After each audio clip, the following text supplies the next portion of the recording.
Sick and tired of hearing things from uptight, short-sighted, narrow-minded hypocrites. All I want is the truth. Just give me some truth. I've had enough of reading things by neurotic, psychotic, big-headed politicians. All I want is the truth. Just give me some truth. Welcome to CounterPunch Radio. I'm your program producer, Nathaniel St. Clair, and today's episode is brought to you in partnership with Haymarket Books. Haymarket has a giant library's worth of lefty titles perfect for listeners of CounterPunch Radio. One that I'm looking forward to reading is the book Set the Earth on Fire, The Great Anthracite Coal Strike of 1902 and the Birth of the Police by David Correia. In the early years of the 20th century, in the coal fields of eastern Pennsylvania, nearly 150,000 miners took part in one of the most critical events in U.S. labor history. The brutal response from the state of Pennsylvania and the federal government inaugurated the structure and power of policing that we know today. In this gripping account of the Great Anthracite Coal Strike of 1902, scholar and activist David Correia takes readers through the story of the United Mine Workers of America, their struggle against systems of private policing, and the development of state-sanctioned and state-serving police. You can find Set the Earth on Fire at haymarketbooks.org, where all paperback books are 20% off every day. All right, on today's episode, Erik Wallenberg and Joshua Frank speak with Janene Yazzie, who is an enrolled member of the Navajo Nation and the director of the NDN Collective. She is an expert on climate policy and on Indigenous organizing and movement building. And she just got back from the 29th Conference of the Parties, or more simply known as COP29, where she was the main Indigenous peoples North American representative by groups of US and Canada. She goes into detail about her experience and much more. It is a fantastic episode.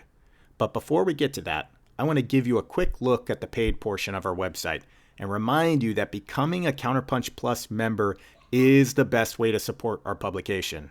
What you will find there isn't bonus content, it isn't fluff, it is hard-hitting, first-rate investigative journalism. For example, this mind-melting piece by Forrest Hilton titled Amnesia in Trump Country. Here's a snippet. In the rare moments when it becomes operative in U.S. political discourse, class is almost always preceded by the modifier middle and used to mean job, salary income, or at most, wealth and status. Those who speak of the working class almost never belong to it.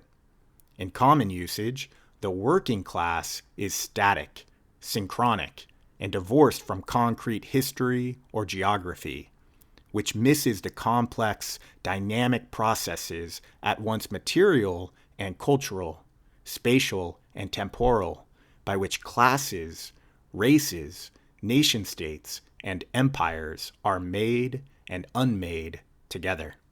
End quote. All right, let's get to what you came here for. Erik and Joshua in conversation with Janene Yazzie. Sick and tired of hearing things from uptight, short-sighted, narrow-minded hypocrites. All I want is the truth.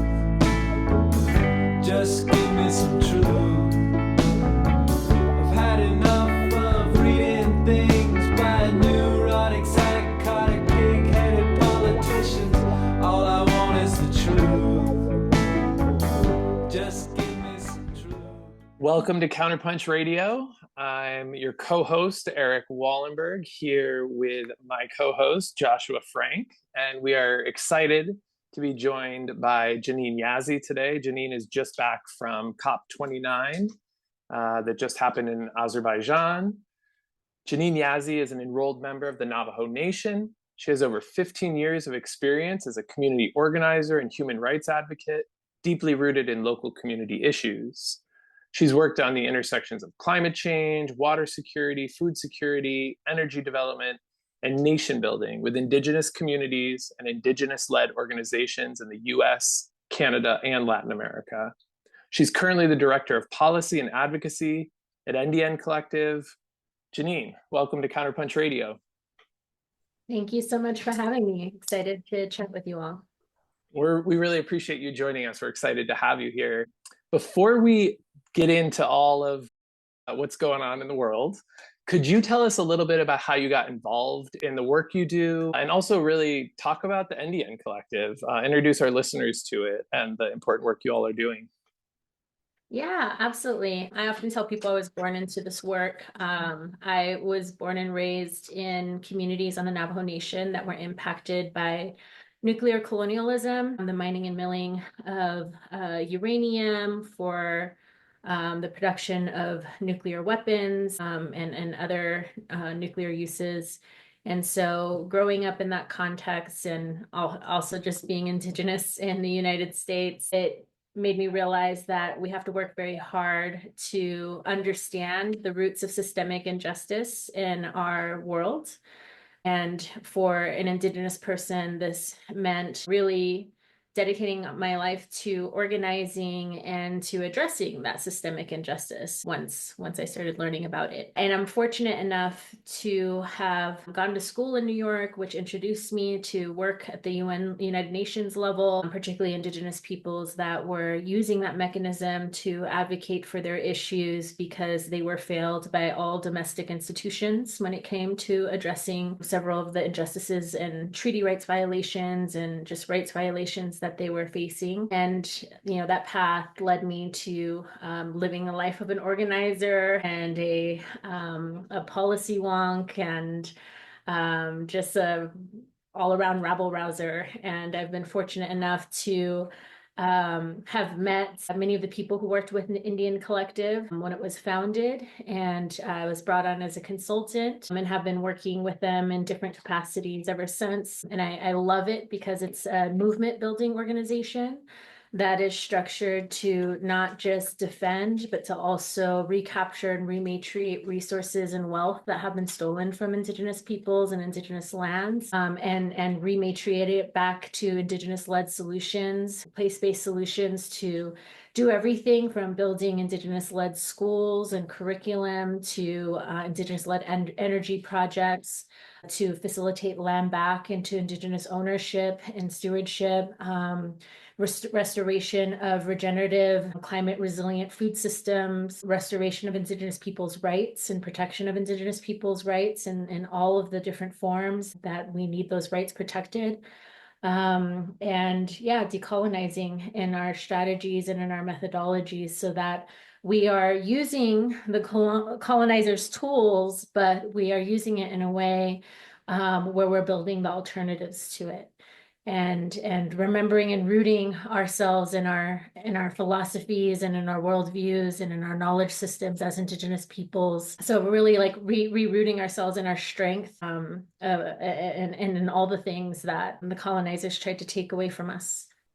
Janene, I know you just returned from Azerbaijan. You were there as part of the Indigenous peoples pre-COP29, as well as the regular COP meetings. COP, as our listeners probably know, stands for the Conference of the Parties, which was set up by the United Nations Framework Convention on Climate Change.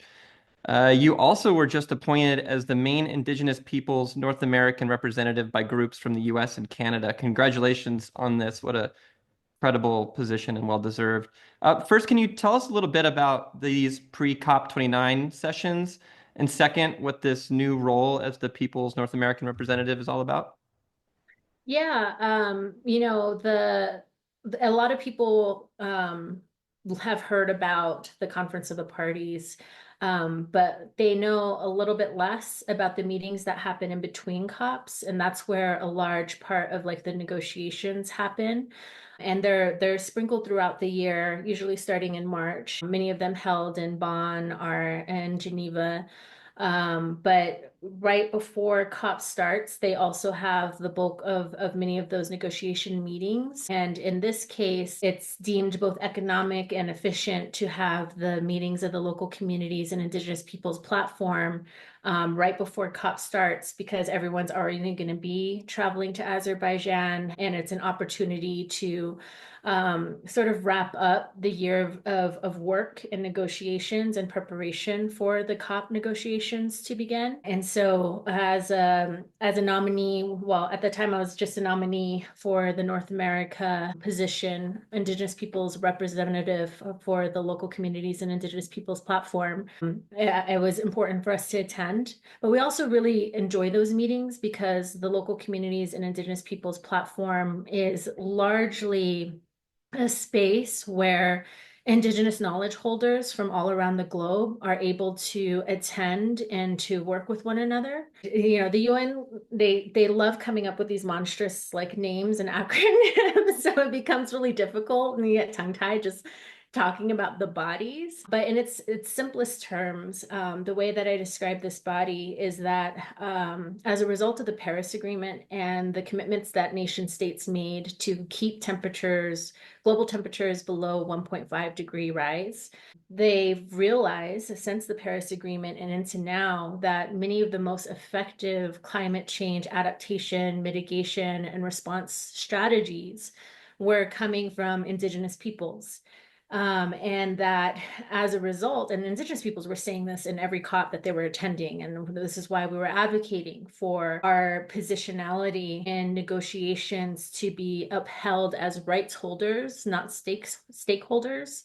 We're rights holders in that we have a recognized international framework that recognizes our rights. And our engagement with the UNFCCC has been predicated on the fact that our solutions are effective, especially when we are able to enjoy all of the rights that we hold as Indigenous peoples. And that regardless, even though for many years, and nothing has really changed in this regard, it is like dangerous to be an Indigenous land rights and human rights defender throughout the globe. We are disproportionately facing extrajudicial killings, criminalization, genocide, forced removal from our lands, that regardless of those conditions, we are still the champions of many of the most effective climate change solutions that have gained notice by scientists all around the globe.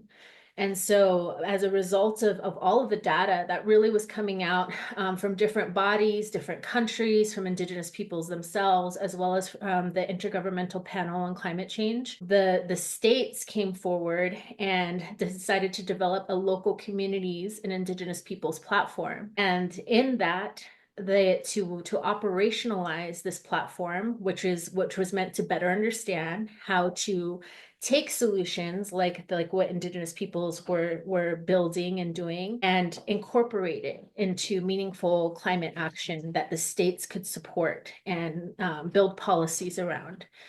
And to facilitate that, they realized they needed to have a body that did that work. And that's where the facilitative working group came from.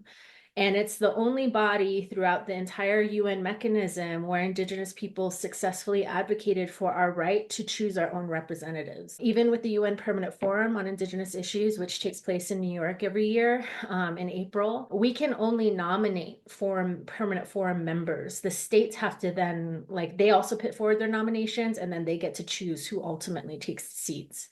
And that's true with almost every position that we have, except for this one. And so it has been seen as one of the biggest advancements for Indigenous peoples and for our ability to influence negotiations at the international level, our ability to get recognition and to properly protect our traditional knowledge systems and practices. And being able to choose our own representatives is a very important part of that process. And so I was very honored when I was put forward as a nominee and then confirmed this year in the pre-sessionals by the North America Working Group on Climate Change. COP seems to be contentious every time, but this year was especially contentious. It was held in a petro state with a long fossil fuel legacy. Last weekend, 80 small nations and others walked out after Germany accused Azerbaijan, the talks host, of backing attempts by fossil fuel producing countries to hijack the summit. In a bold statement, Germany's foreign minister accused Russia and Saudi Arabia of attempting, quote unquote, a geopolitical power play. A little while later, however, a $300 billion agreement was passed. This money is to flow to so-called developing countries, poorer countries, but many say it's not nearly enough and that the real need is closer to $1.3 trillion. There is so much going on here. I know this is a big question, but what ultimate impact do you think $300 billion annual agreement will have on these poorer nations, and in particular, indigenous communities around the globe?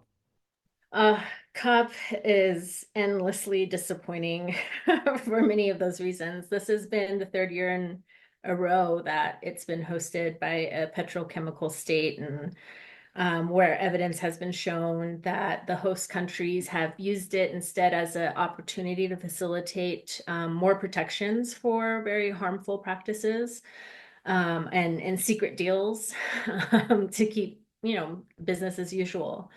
And it's been really interesting at this COP, which was dubbed the Finance COP, because a core part of negotiations was supposed to be about reinvigorating and creating new commitments to climate finance to help increase the flow of resources to climate change solutions and to adaptation projects, and to create a fund or increase funding for loss and damages experienced by many people around the globe. And the calculations itself are really hard to do accurately, but the best estimates, like you said, were closer to 1.3 trillion. And what happened and why we made our own statement as Indigenous peoples at the closing of COP, really condemning the outcomes of this year's negotiations. We stood in support of many of the civil society organizations that also chose to use their time to condemn the process as well as the outcomes, or who chose not to speak at all because they didn't want to legitimize what was done in those negotiations.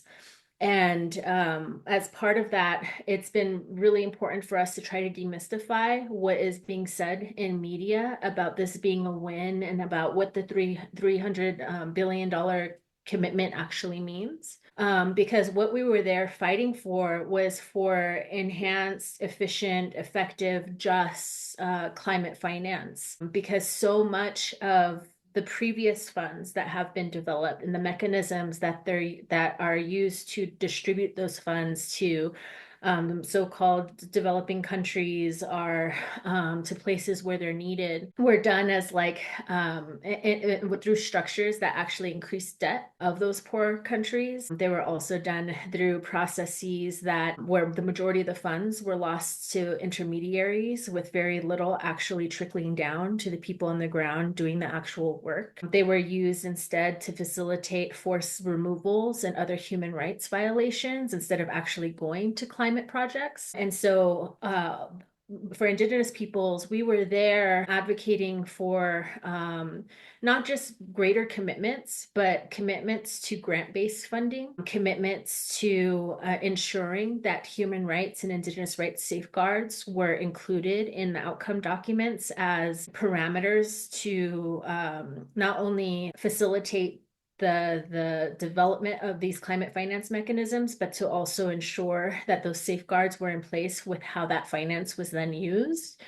And we were also advocating for direct access to climate finance for Indigenous peoples from all around the globe, pushing back against this dichotomy of developed versus developing nations, knowing that Indigenous peoples throughout all of these countries in all of these places are facing the same challenges and the same threats, and are also championing some of the most effective solutions. And many times, even when we're from developed nations, we are also prevented from accessing the resources and financial support that we need to carry out many of our projects, our climate change projects. And so the negotiations were horrendous. I mean, the COP presidency exercised a lot of privilege to, at the beginning of COP, force through an adoption of Article 6.4 text, which is around the carbon markets, despite many of the objections that were being made by everyone, including many of the countries that are supposedly supposed to benefit from this. Because it was very clear from the beginning that what the countries that had the most power in these negotiations from the so-called developed north were really trying to do was to create conditions to minimize their direct obligation to contributing to climate finance, even though like all of the data, all of the science shows that it's these countries that are continuing to contribute the most to our climate crisis.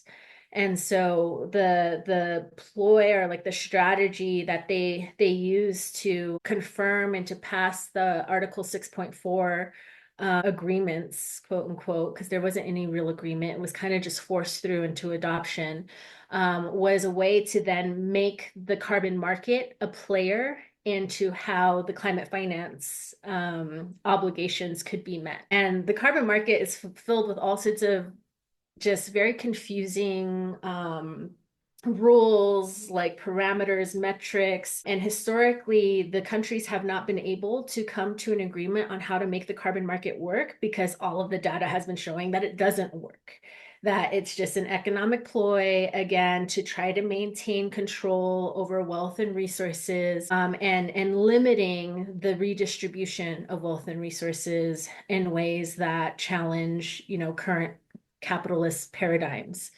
And so there's been historically disagreement on Article 6.4. So for them to rush it through and then use the carbon market as like a mechanism that can then bring private finance into helping these countries meet their climate commitment was evil. It was evil. There's no other way to say it. And it's stupid because like it's already been shown that this scheme doesn't work. It does not produce the results that we need. It does not create finance and allow it to be redistributed in ways that it could be useful and effective. And it maintains practices that are currently right now contributing to a tipping point that we are very, very close to being unable to undo. And so with the $300 billion commitment, which wasn't like the way that they did that themselves was crazy. Like this is, I think, the fourth longest COP in history. It went like 35 hours over time. And so you're talking about, the countries, the nation states dominating this space and holding a lot of disproportionate power in these negotiations. And they're only challenged by poor states and by civil society groups and by indigenous peoples in this space. And all of these people are on limited budgets to even participate in COP. And so when you're like hosting these meetings and like you're talking about a delegation from, I don't know, the United States that has like 20 people versus like a delegation from an African state that has 3. Like they can't stay up and negotiate to 4 a.m, come back at 9 a.m. the next day, 4 days in a row, like at a place where food is ridiculously expensive. Like that was one of the things that came out too. Like this was the food was marked up so high that many people from developing nations couldn't eat, let alone civil society. And then extended beyond the dates of like their visas, of their hotel reservations, of their per diem allocations. It's a strategy. And I'm so grateful that at this COP, many of the small so-called developing nations called this out as like, this is what they do. They starve us, they run us ragged, they make us tired, and then they give us a shit deal and force us to accept it. And that's exactly what they did. They up until like the last couple of hours, they were still only settled on a $250 billion commitment. And it wasn't until like the last couple of hours that they raised it to 300 billion. And I think like that was a strategy to make it seem like, wow, something was really won here. But we had some analysts break that down, and it's like 300 billion by 2035. And so what that actually means is that 2025 to 2030, that's only $100 billion a year.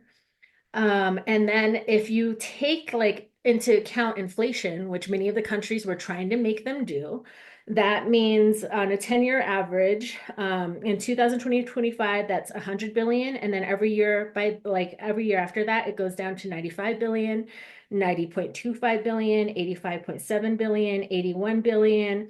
So that by the time 2035 comes around, they're really only contributing 170 billion.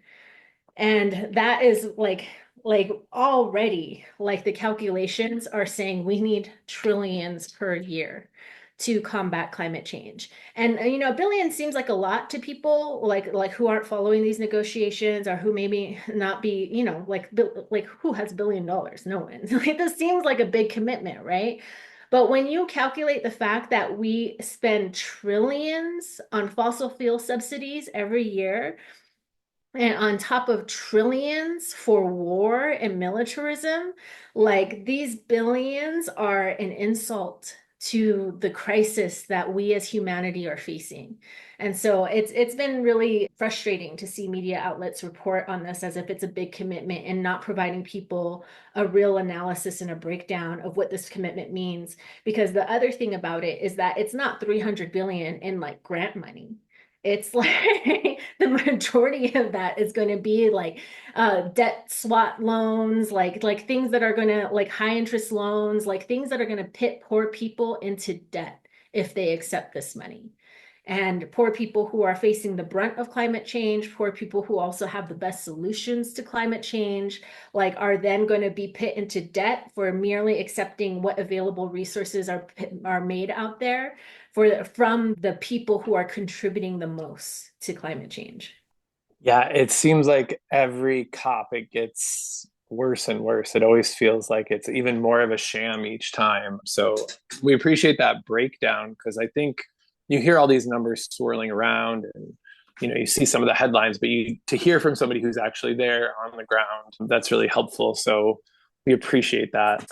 I do want to shift our focus a little bit to right here in the so-called United States. Leonard Peltier, the great American Indian movement leader, is now, I believe, the longest serving political prisoner in the United States, or at least among the longest serving political prisoners in the United States.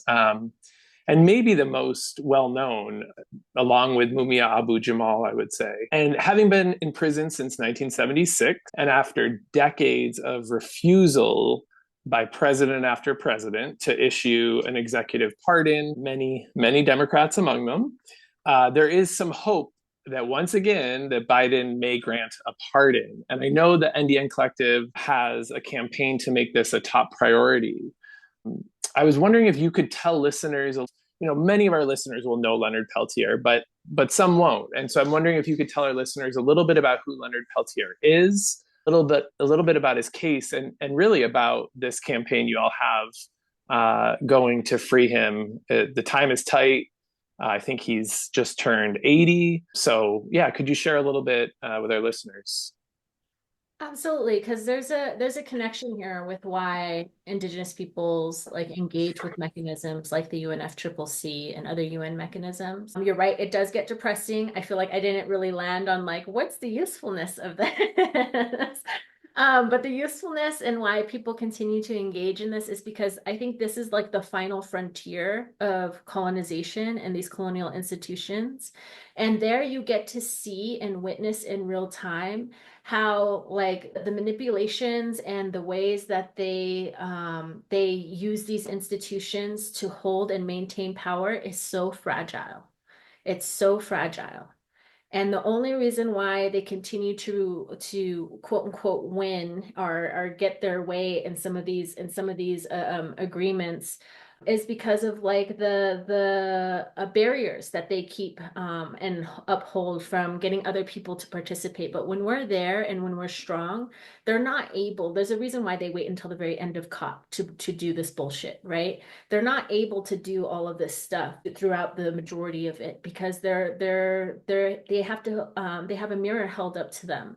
And a lot of these people, whether they're politicians or they're lifelong bureaucrats or whatever role they have, they're also still human and they recognize the crisis that we're in. And when we're there and able to make our voices heard, it creates shifts, and it also creates networks of relationships between other oppressed peoples and other places. And that's always seeds a type of strength and knowledge sharing that becomes more formidable the next time around, the next time we go back to COP. And so I think that that's why we keep showing up, and that's why we keep working in these spaces, because of many of these networks. Leonard Peltier's case has gained worldwide attention. The American Indian movement was a domestic movement for Indigenous peoples, but after everything that happened, everything that they went through, like the standoff at Wounded Knee, Leonard Peltier's criminalization, all of the injustices around his prosecution and his forced imprisonment. Those are all patterns that that you can find in any colonial country or power that gets threatened by Indigenous movement building. And so when those domestic remedies were exhausted, that's where International Indian Treaty Council came into existence. And one of the organizations I've been very honored to be able to work with for a long time, and that really helped me sharpen my teeth and build my tools in how to engage with international mechanisms. They sprouted up as an international arm of the American Indian movement, largely because of the treaty violations that happened, because of the reign of terror that happened on Pine Ridge and other reservations carried out by a COINTELPRO program led by the FBI and the CIA. And Leonard's case being like a symbolic of all of that, of the criminalization of Indigenous resistance, even when that resistance was about restoring our right to ceremony, our right to freedom of religion, our right to be Indigenous and to continue practicing and maintaining our worldviews, our traditional knowledge systems. And so that links, like everything Leonard was fighting for is the foundation for these climate change solutions in these spaces.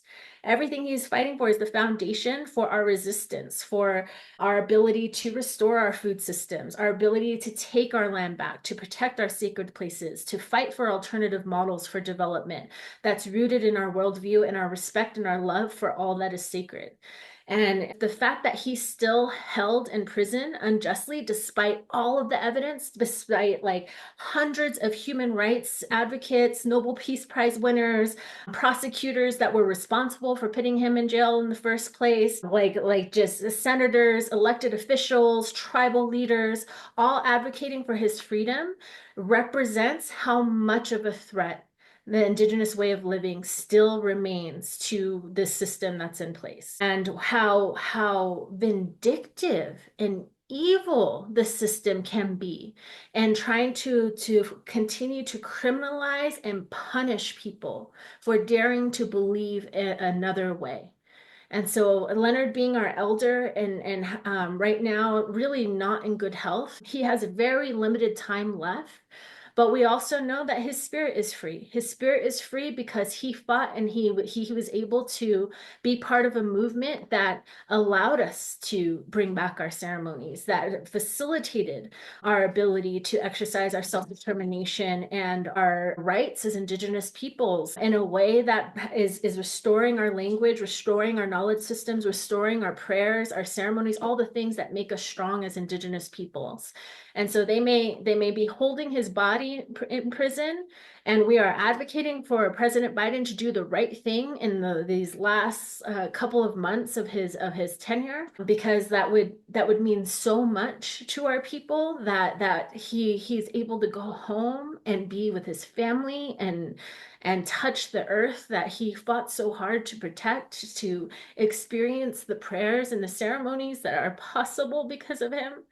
It would mean so much for us, but it's not necessary for us to remember that we will always be fighting for the legacy that he created, and we will always remember him for the leader that he is for our people and all that he helped achieve. And so we call on people to help advocate for us, advocate with us, to call on President Biden to grant him executive clemency. We feel like, this is the closest that we've gotten since Clinton in any presidency to get that executive clemency. And literally the only entity that is working inside the system to prevent that from happening is the FBI. because that's the entity that has the most to lose in this, because they are the number one criminals when it comes to all of the rights that were violated, to the violence that they facilitated and that they perpetuated that led to the standoff at Wounded Knee, that led to generations of injustices across Indigenous reservations in the United States, and the legacy that that created in many of our communities. And so for them, a free Leonard Peltier is going to be the biggest loss. And that's why they advocate so hard to keep him in there. But, I think it's a wake-up call for the general public, because if our FBI is able to leverage that much power, administration after administration, like this unelected body of individuals holding that much power, that should be a wake-up call for every American, because no one should be subjected to that type of abuse of power. And this isn't just an Indigenous issue. This is a human rights issue. This is a civil rights issue. It's a constitution issue. And we need everyone at the table to recognize that and to advocate for our elder to be let go and sent home. Thanks for that note. I think that's just, in this moment, like you said, there's not much time, and what people do now does matter. So I would encourage people to go to the NDN Collective website. You can read more about Leonard Peltier there and the campaign. And if you haven't read his writings, My Life is My Sundance is well worth picking up, reading, to understand some of this history as well. Yes, and we also have a standalone website that NDN created, FREELEONARD-Peltier.com. And there we have everything. We have our toolkits, we have our calls to action, we have an archive of a lot of the different shows of support, letters of support that have been submitted on his behalf. We have many different ways that people can join in and take part in advocating for Leonard, or learning more about his life and his contributions. Because one of the beautiful things is that, like, the only reason why the FBI will not allow him to be set free is because Leonard refuses to admit guilt to a crime he did not commit. It has been known for several years that if he just admitted, or he just took responsibility for the loss of those two FBI officers, or their loss of life, that the FBI would be more than fine to let him go.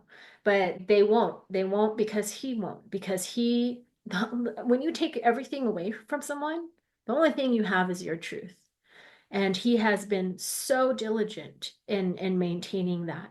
And I really feel like, as a warrior and as a knowledge holder and as a movement leader, that Leonard represents what it means in every sense of the word to be Indigenous in the United States, and what it means to be as a part of the resistance. We stay grounded in truth, and we stay grounded in love and in hope for the best of humanity.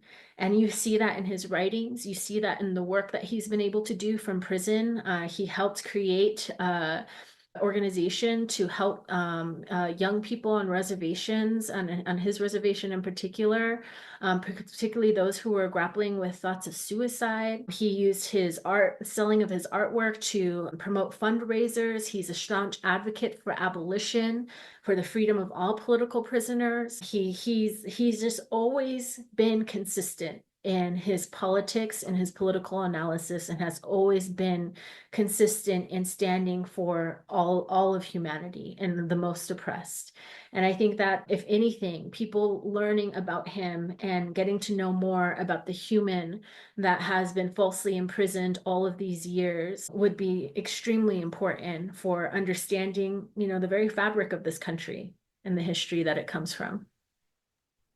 Yeah, and in the show notes, we'll put a link for more resources on how people can get involved. And also, we've been privileged to publish a lot of Leonard's articles on CounterPunch, so we'll put a link to those.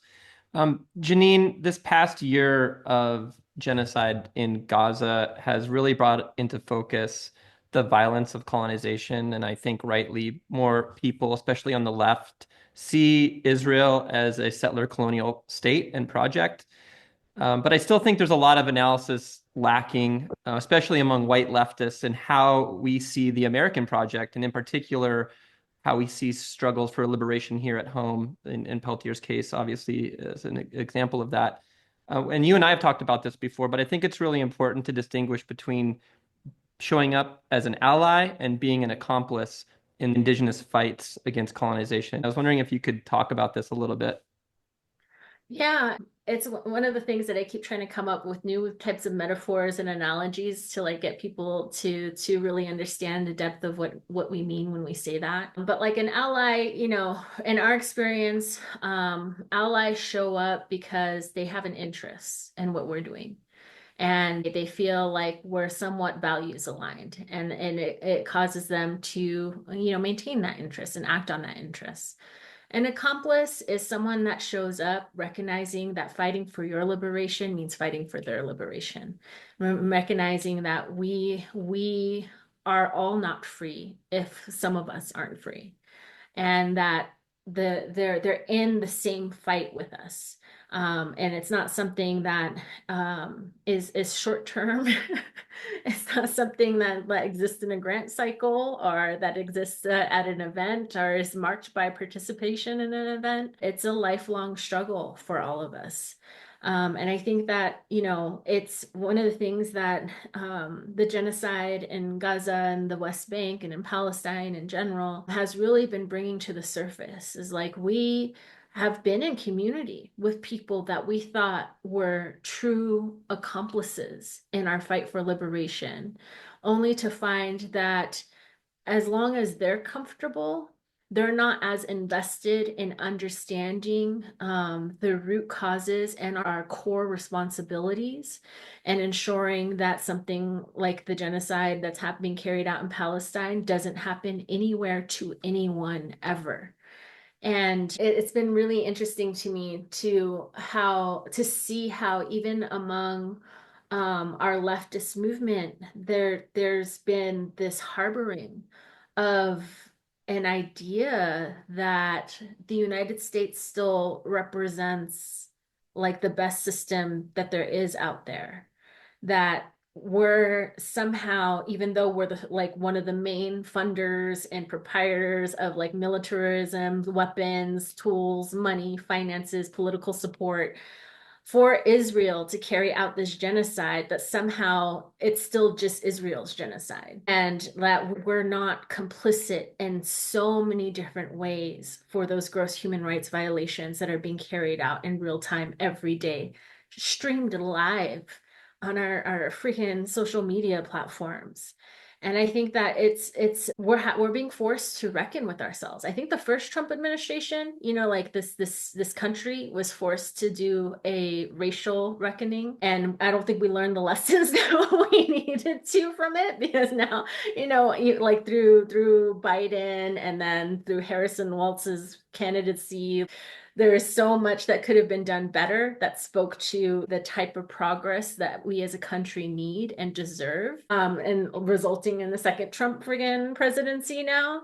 But that I think that, this is another reckoning that we have to go through, a reckoning of of our very humanity, of our very understanding of what it means to be human on this planet, because these institutions are institutions that exist by human design, and they're institutions that are empowered by our complacency, by our servitude, by our oppression. And if we can't break through that, and find new ways to organize with one another, to learn with one another, and to build with one another, we are going to see the end of ourselves. I mean, this is the collapse of capitalism. This is the collapse of empire. Like, we're in the death throes of this, and everyone is suffering as a result of it. And it's been really illuminating. So seeing sort of like the backlash from the failure of the Harris-Walz campaign,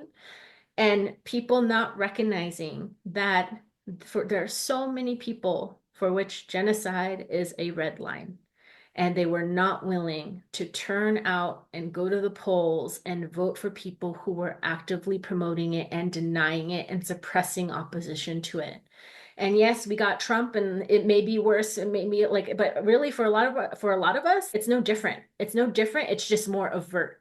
It's less, it's actually more authentic, I think, of like what has been underlying these institutions enabling this to happen in the first place. And so, like, going forward, we're going to find out if people are just allies or if they're real accomplices. And the difference is going to mean the world to our generation and to future generations, because we can shift course.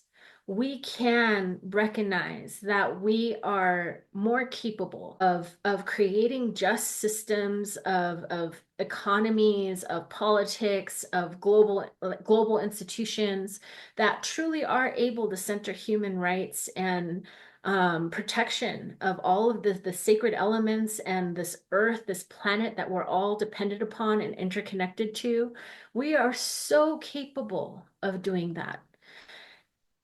It's just a matter of whether or not we're willing to see and to free ourselves, work together collectively to free ourselves from the chains that have been created, the divisions that have been created, the conflicts that have been created by those who hold the most power and that benefit the most from the systems as is. And so that's going to be the test for us in the next administration. But I think those that are already woken up to this reality and who are already fighting aren't going anywhere. They're just waiting for other people to recognize whether they're accomplices or not. And once more people recognize that, and we jump in the trenches together, and we build and we resist together, the system wouldn't be able to withstand that.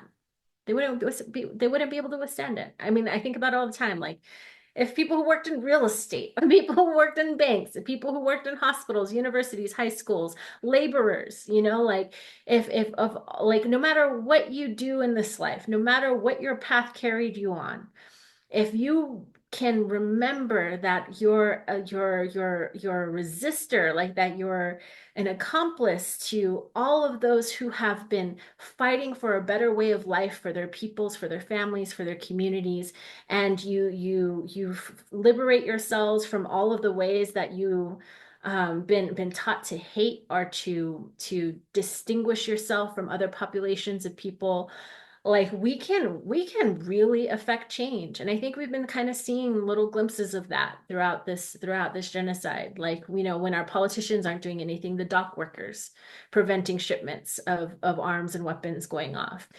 People who like quit their jobs and jumped on boats to intervene arms shipments to Israel, or to go and deliver aid on the ground in Gaza, putting their lives on the line. Where we see that in like the ways people on college campuses, despite facing job insecurity or loss of jobs, have been like standing and creating support circles for the students who are standing up against their institutions and demanding better. Like, their people are there, and we're all throughout these institutions. And so when we're calling for accomplices, we're calling for that remembering that it's not, showing up like during your free time for some event or for some cause or donating $5 here, but of remembering that you have the ability to resist and to build the resistance for the liberation of all peoples in every facet of life that you occupy. Thanks for that, Janene. I'd be remiss if I didn't mention here some work that I saw done that really put that truth in my mind. I was working up with some Anishinaabe elders and leaders up in Minnesota to fight the Line 3 pipeline. And some of the most powerful work I saw was seeing Indigenous leaders working alongside the rural communities, people, all kinds of people, non-Indigenous inhabitants of the land, who had an interest both in fighting that pipeline for their own sake and recognizing their solidarity and their connection with Indigenous communities. And it was some of the most powerful work I've seen. And I think that sort of solidarity is desperately needed. And I think we're going to need it a lot more in these coming years. So I do want to just turn to this maybe final question. You wrote a really, I thought, insightful piece this summer in Yes Magazine titled "Political Violence is Not Violence Against Politicians." And I thought it really got at some of these questions of how the ruling class uses this idea of political violence as if it's about violence against them, which is so rarely happens.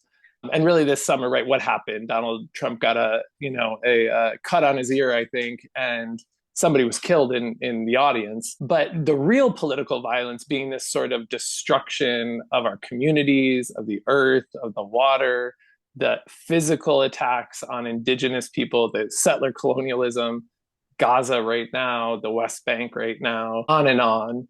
And I thought you had a lot of really wonderful insights there. So I'd encourage people to read that article. But I was hoping you might just take these last moments to give us a little bit of I don't expect an assessment of the Biden administration and all of Deb Haaland's work, right? The first, I think, Indigenous Secretary of the Interior that we ever had. There were high hopes certainly going in 4 years ago, and I think, or at least hopes, that Indigenous voices might be heard and longstanding issues addressed. And I'm wondering if you just might talk a little bit about sort of where we stand now on some of these bigger issues and sort of what you see coming, right? We're returning to the Trump years. It's looking bleak in a lot of ways, but also, right, we've been here before. And there's a long history of Indigenous resistance and solidarity between Indigenous and non-Indigenous in so-called North America. So I wonder if you just might sort of close us out with some of your thoughts on where we are right now and what's to come. Oh man. I love Auntie Deb. I mean, what she was able to accomplish in 4 years has been incredible. And we've always known it was going to be limited because she's working within a colonial institution. But what she has been able to do has been notable. And I think what we all know and have learned from movements in the past is that every time we take 1 or 2 steps forward, they push us 6 steps back. And that's kind of what we're going to be seeing with the Trump administration. But I know that some of the things that she was able to do can't be undone. And lands that were returned are going to be they're going to be maintained by the people that they were returned to. What will be seeing, I think, is a new threat for some of the things that weren't codified. A lot of the national monuments, maybe their status being reverted.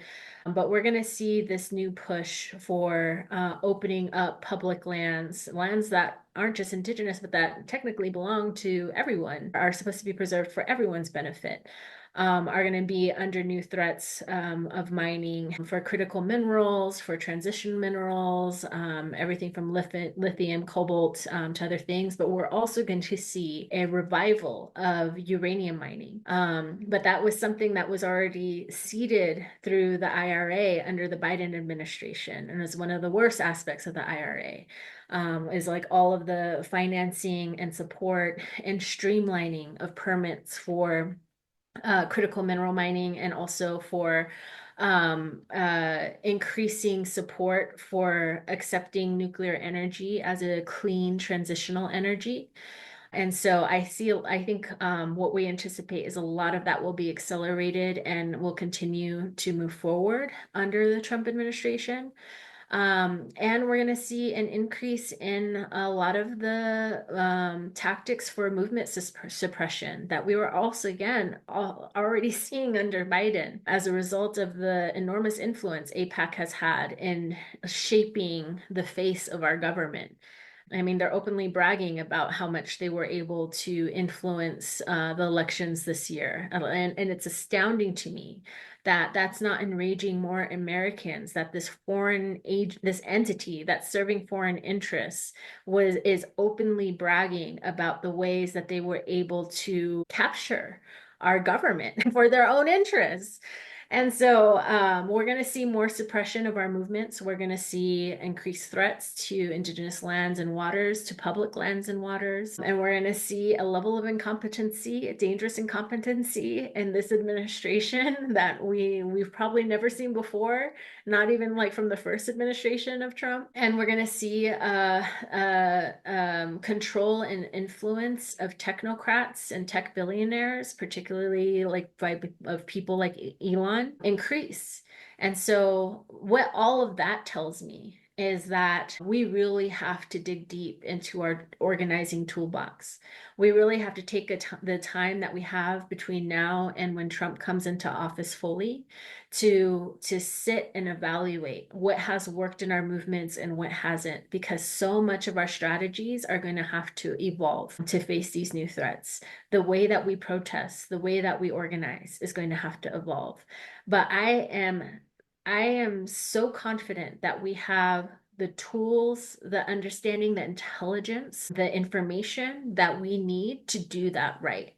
And I think it's been long overdue. I think there has been a level of complacency almost with our organizing tactics, while the state and the infrastructure of the state has adjusted to absorb those tactics without really changing or shifting much. And we have to remember that organizing and resistance was always about being unpredictable and pushing with force the agendas and the changes that we want and we deserve, because the system won't change itself. It is the most effective and ingenious at preserving itself. But what I keep telling people is that we're also seeing so many signs of the collapse of empire, of the collapse of capitalism, that it can't preserve itself anymore unless it increases suppression and oppression of people. And that's why we're seeing so many bad things happening now, is that we're seeing the increase in the oppression of many people. And that's why they keep threatening more of it. And so the great equalizer is going to be climate change. It is going to be the loss of cities and of towns, of food systems, of water systems.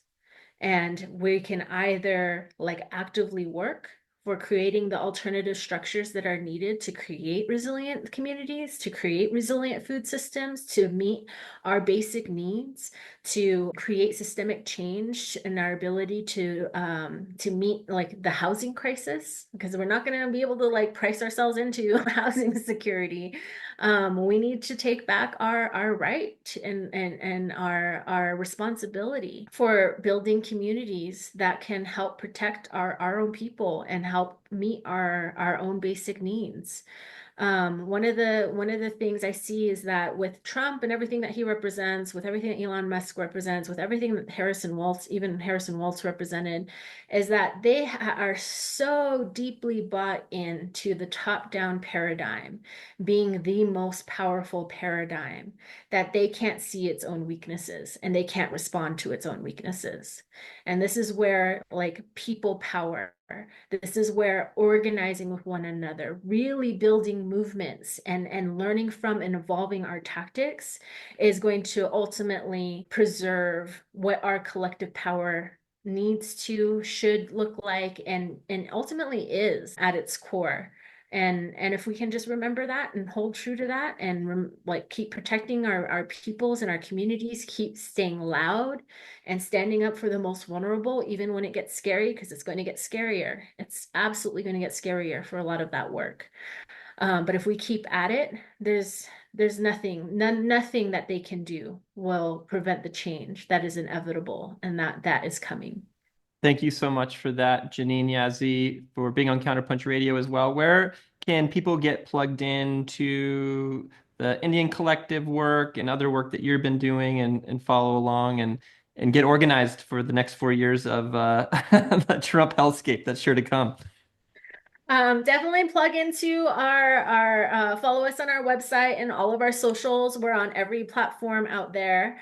We're also going to be exploring new platforms as we look at, again, evolving our own tactics and looking at the infrastructure that our movement has become dependent upon, and start to look at alternative avenues to share information, to build community, and to protect ourselves in our work that we do. So I'd say keep up to date on that.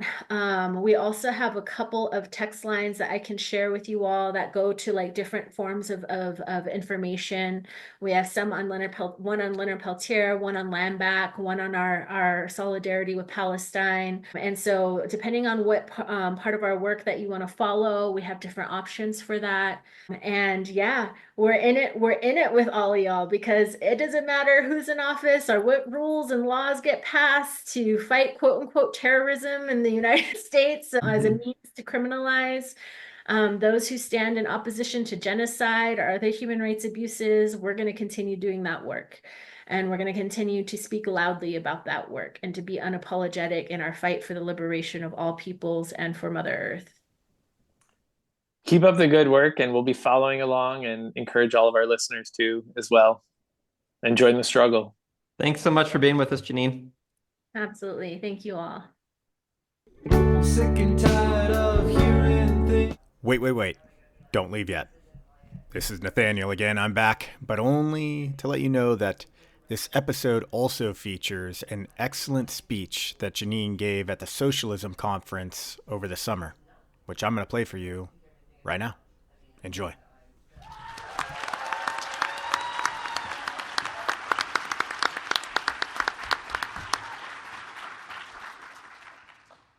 How does one even begin to follow all that? I made the mistake of not writing down all the thoughts that were in my head, and so let's see where this goes. I have to first start with gratitude. I know I'm just lightly into my anti-phase, but it wasn't that long ago in my lifetime where it was rare to come into spaces where people not only started with land acknowledgements, but where you see Indigenous peoples represented throughout the conversations, where you see a shared commitment to name settler colonialism and colonialism as the root cause of many of the issues that we're fighting, and where people are acknowledging both the historic and ongoing genocide being carried out against Indigenous peoples here in the United States. And I hate that we had to witness a real genocide being played out in the palms of our hands and across social media to really bring those connections to the forefront. But that's where we are. And even though I still carry the grief and the sadness that I know many of you do, I still hold also gratitude, because we have come so much further than even the last few years in understanding how our liberation is tied into one another. It's been particularly disheartening this last year, this election cycle, and all of the circus that comes around that. We've been bombarded with the messaging about the rise of fascism, the rise of white supremacy, the crisis of democracy, the need to vote to save our democracy. Choose the lesser evil, please, and it's blue. But relatives, we've been here before. We have heard this before. And we have seen how all of that fear-mongering, all of that misguided and I don't even know what to call it, disillusioned, cognitive dissonance, whatever it may be, how our revolution is never going to be won through a ballot box.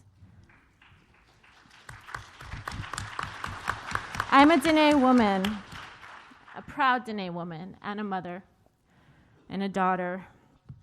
I come from peoples who have fought off two waves of colonialism, first the Spanish and then the Americans, and are currently fighting two new waves, one of neocolonialism and one of nuclear colonialism. So I mean it when I say we know we have been here before. And what I mean by that is that revolution is our birthright and our medicine. In a world still plagued by the violence of these systems and institutions, by the global elite that have lost their humanity a long time ago, revolution is our birthright.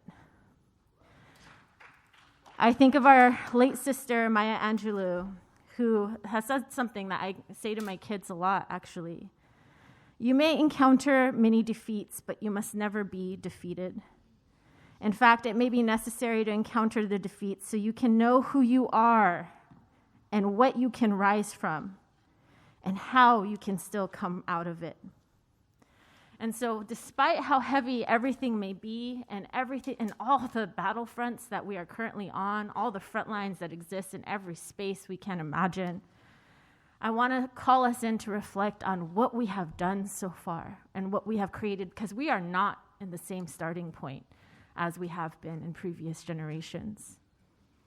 We have people who have built extensive networks to support our immigrant relatives and migrant relatives to ensure their safety no matter where they're at and where they land. We have workers who have built solidarity and unions and have organized to fight for different forms of work, to fight against the worst parts of the capitalist system that we are against, and to ensure a better quality of life for their people while still contributing to building a better society for us all. We have seen the enormous lift that has been undertaken by those who fight for prison abolition, like bringing in new hope in a conversation where people couldn't before imagine a world without prisons. We have seen the extraordinary work of many people creating an intersectional movement to fight for racial justice and to expand that beyond thinking about equity in an unjust system, but looking at true liberation for all of our people. And we have seen across all of our communities what exactly we are capable of when all those skills come together, when we were all faced with a global pandemic and created response systems faster than the governments that had all the power and resources to do so, to develop mutual aid networks that kept our people safe. And we have seen and learned as we've been witnessing the horrors that have been visited upon our Palestinian relatives, the strength and fortitude and grace and dignity that they carry, reminding us that many of us come from that legacy of our ancestors as well. And we have learned in building new networks of solidarity how long our Palestinian relatives have been working with many of our different movement spaces, whether it's fighting surveillance and policing and fighting for abolition, or whether it's on many different native reservations where they came to provide skill sharing for direct action as we fought for our treaty rights and for our right for self-determination. We have a long history of resistance with our Palestinian relatives. And our Indigenous peoples, my Indigenous peoples, have a special love for them because I know that no matter how many battles we've been fighting simultaneously all at once, while still creating spaces to heal from historical trauma and reclaim our historical and ancestral strengths, and while dealing with the legacy of all of the oppression and violence of empire in our homelands, that we have still managed to preserve 80% of the world's remaining biological diversity. We have still managed to restore entire food systems that are the answer to our unsustainable food practices around the globe. We have still managed to build schools that are teaching our children our traditional lifeways and worldviews and languages that were supposed to be annihilated and wiped off from this earth. And we are still sharing skills with all of our accomplices and our comrades who are ready and prepared to fight against empire. All of these things are being shown and demonstrated to us, coming together from all of our movements, these skills, these philosophies, the political analysis, the values that we all hold in what we're witnessing with the student encampments. They are witness to the power that we have, and they are the beneficiaries of it. At NDN Collective, we believe the best days of our lives, the best days of our people are in front of us and not behind us.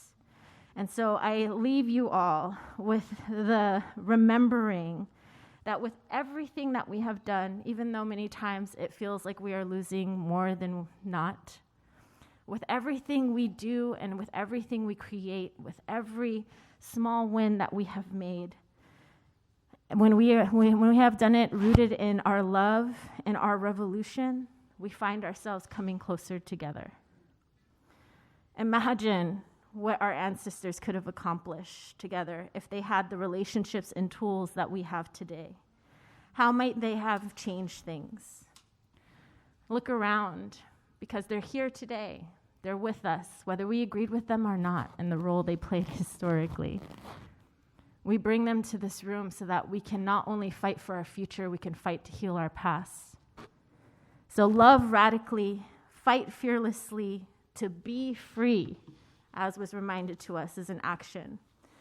And know that Indigenous peoples will be there every step of the way, fighting for our land back, fighting for the freedom of our longest living political prisoner, Leonard Peltier, and fighting for our right to protect all of sacred life so that we can all be free.